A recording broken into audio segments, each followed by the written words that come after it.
What's up, guys? So, I had a little job ended me out here in Fredericksburg, Texas. So, I decided not to rush back. And it's such a nice day today, Texas. Feels like 80 degrees out here, but I wanted to show you guys Fredericksburg. It's a great place to come out if you're in Texas. But there's also this great museum out here that I'm sure my fellow Marines are gonna like. So come out and check it out.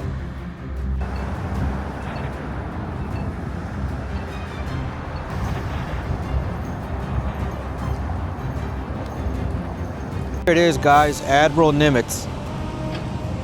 He was one of the greatest admirals in the Marine Corps. I mean, in the Navy.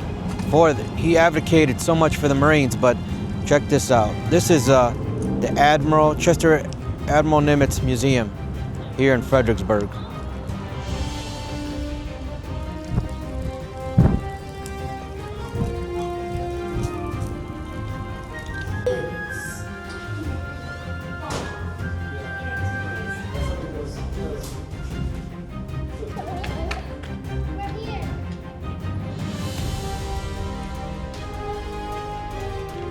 This is pretty cool. This is a Class A jacket issued to Chester Nimitz. And then another cool thing is this letter. I mean, I like anything that's original, that is written by the person. And this letter says, "It is a great responsibility, but I shall do my utmost to meet it. Chester Nimitz." And I believe he met it. What do you guys think? This is a jacket worn by one of the navigators of the Bombardier for the Doolittle raid. Now, the Doolittle raid played a big part in the war because it was a response to what happened, one of the very first responses to what happened at Pearl Harbor. And what's crazy about it is that Japanese, there was a couple of the guys that were captured, and they didn't mess around, they just cut off their heads. This is the kind of stuff that we don't hear about, that we don't know. This is why we're brave men and women. It says Chester Nimitz in Annapolis, where at 16 years old, he was admitted to the academy. Nimitz attended an opportune time when President Theodore Roosevelt, after the Spanish-American War, expanded and modernized the Navy. Belonged to Hitler's youth,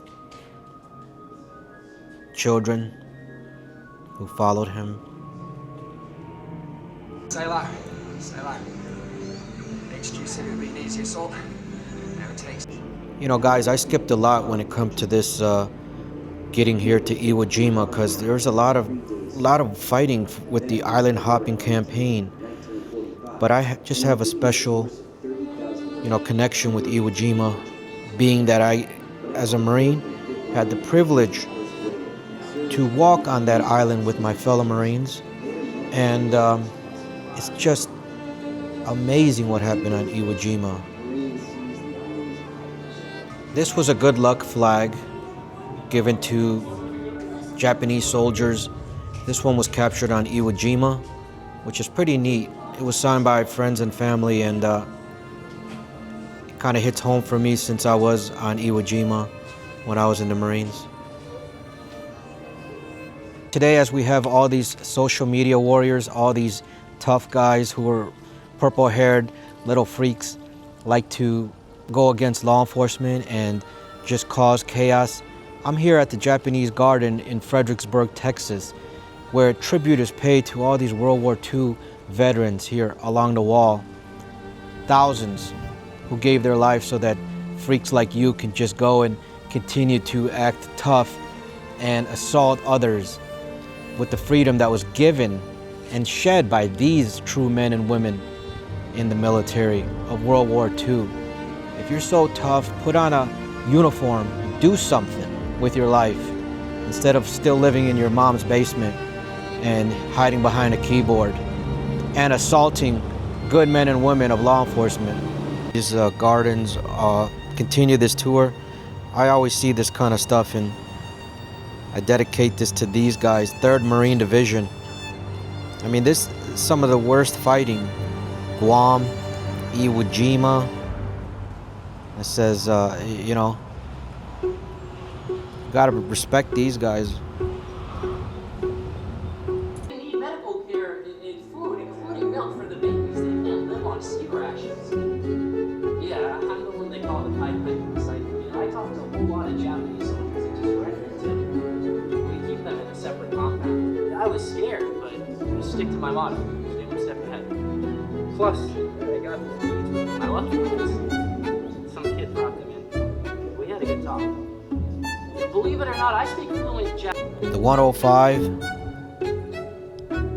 howitzer.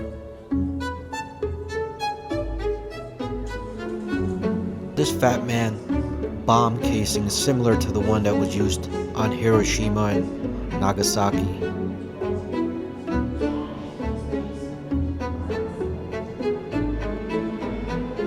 His childhood cradle and his childhood chair.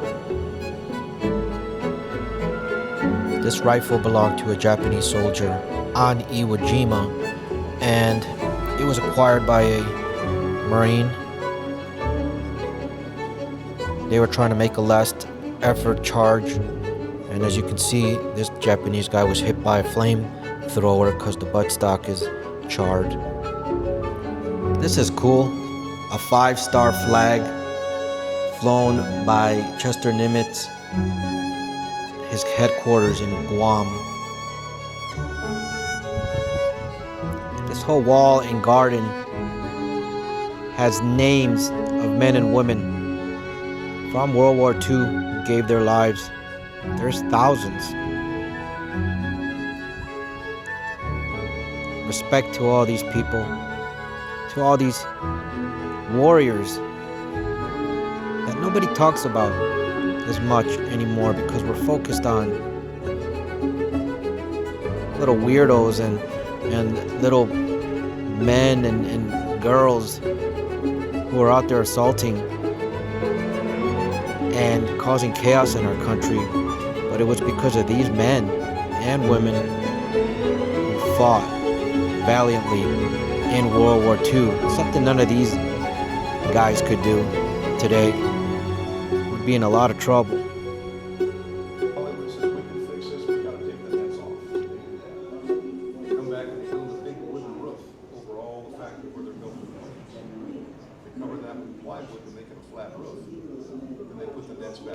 This is one of the hatches from the USS Arizona. As you may know, the USS Arizona lays at the bottom in Hawaii, Pearl Harbor, but this is a hatch. What's interesting about this hatch is, as you can see, there's a hole right there at the top, created by divers to see who was still inside. Check out this bad boy. This was used during the Battle of Midway. Made by Chrysler Corporation. It was so new, they said, that, you know, it was the first time used. Pretty neat. This is pretty interesting. This is saying that, like, in the 1930s, the United States and Japan, they were feeling the depression and they were just looking for someone to blame. On the photo on the right, you see unemployed men outside of a soup kitchen that supposedly was run by Al Capone.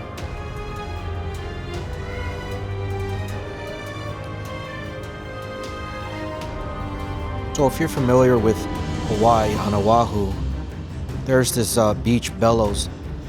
This is one of 5 subs that was detected before the attack even happened. It's pretty neat that this is like an original, but yeah, we had signs that there was going to be an attack, but for some reason we weren't able to stop what happened in Pearl Harbor. These binoculars were recovered by U.S. Marines from a Japanese command post on Mount Suribachi. Mount Suribachi is the volcanic mountain that the flag was raised, the famous flag.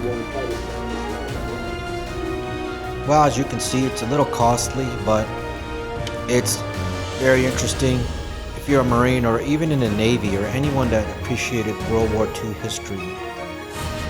Chester Nimitz, living here in Fredericksburg, growing up here, it's pretty neat. The prices are expensive, but if you're a World War II veteran, it's free. And if you're a veteran like me and some of you former Marines looking at this, it's about $18 a person.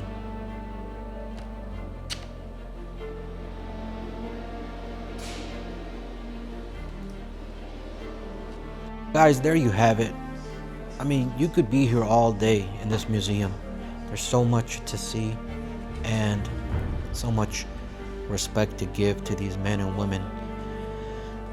You know, I skipped a lot, but you could go through all the island hopping campaign, go and check out the exhibits for Okinawa, Iwo Jima, Midway. I mean, there's a lot, and I get overwhelmed sometimes because of everything that's going on in this world today.